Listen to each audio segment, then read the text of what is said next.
유엔이 정한 세계 환경의 날을 맞아 지난 5년 동안 우리나라의 환경성 질환 피해 사례에 대한 조사가 이뤄졌습니다. 피해자가 2,500여 명에 달하고 그중 4분의 1은 사망했다고 합니다. 곽영신 기자의 보도입니다. 충남 홍성의 성면 광산에서 일하다 2급 성면 폐질환을 앓게 된 정지열 씨. 정 씨뿐만 아니라 광산에서 일한 적이 있는 가족 8명 중 5명은 폐질환이나 폐암으로 사망했습니다. 광산에서 일한 적이 없는 육촌 사촌도 그 지역에 살았다는 이유만으로 성면폐 진단을 받고 사망했습니다. 우리가 3대에 지금 성면에 다 노출됐습니다. 전부 아버님부터 할아버님, 숙부, 당숙들, 이게 우리 아버님 사촌들인데 그분들이 성모니로 사망하셨는데, 백승목 씨는 가습기 살균제로 인해 만 24개월 된 딸을 잃었습니다. 백 씨는 건강에 좋다는 광고를 보고 가습기 살균제를 애용했지만 돌아온 것은 딸의 죽음이라는 참혹한 결과였습니다.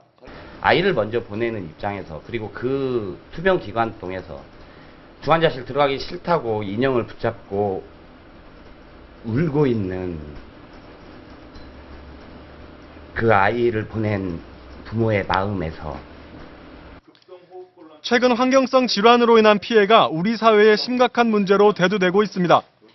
환경보건시민센터가 서울대 직업환경연구소와 지난 5년 동안의 환경성 질환 실태를 조사한 결과 성면, 시멘트, 가습기 살균제 등으로 질병을 얻은 사람이 2,526명에 이르고 사망자 또한 683명이나 되는 것으로 나타났습니다.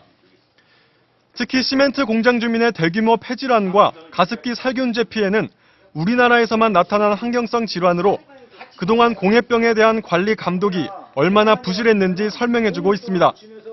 그러나 환경성 질환 피해의 심각성에 비해 정부와 기업의 대책이나 보상은 턱없이 미흡한 것으로 나타났습니다.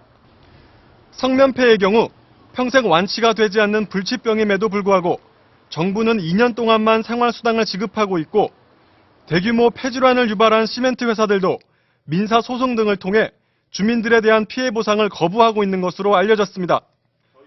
가습기 살균제 피해 역시 정부 부처 간 서로 책임을 떠넘기다가 지난 5월에야 민관합동조사위원회가 꾸려져 조사를 재개했습니다.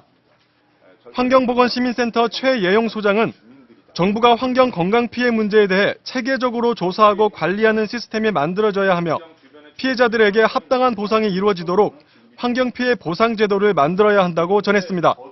그래서 정부가 공공기관에 의해서 피해가 확인되면 일단 정부가 먼저 선 보상을 해야 합니다. 조치를 취해야죠. 그리고 후 원인자에 대해서 구상권을 청구해서 그 피해 책임을 물어야 합니다.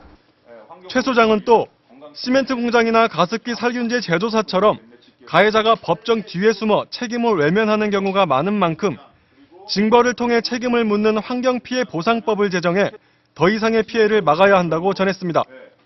특히 원인이 분명함에도 불구하고 원인자가 고의적으로 책임을 회피할 경우에 징벌적으로 엄하게 책임을 묻는 그런 제도가 필요합니다. 환경을 생각지 않는 무분별한 개발, 환경보건정책의 총체적 부실, 환경에 대한 시민들의 무관심이 더해져 대규모 환경성 질환이 초래되고 있습니다. 하나님이 주신 자연을 보호하고 인류가 환경성 질환으로부터 자유로워질 수 있도록 종합적인 대책 마련이 요구되고 있습니다. C채널 뉴스 곽영신입니다.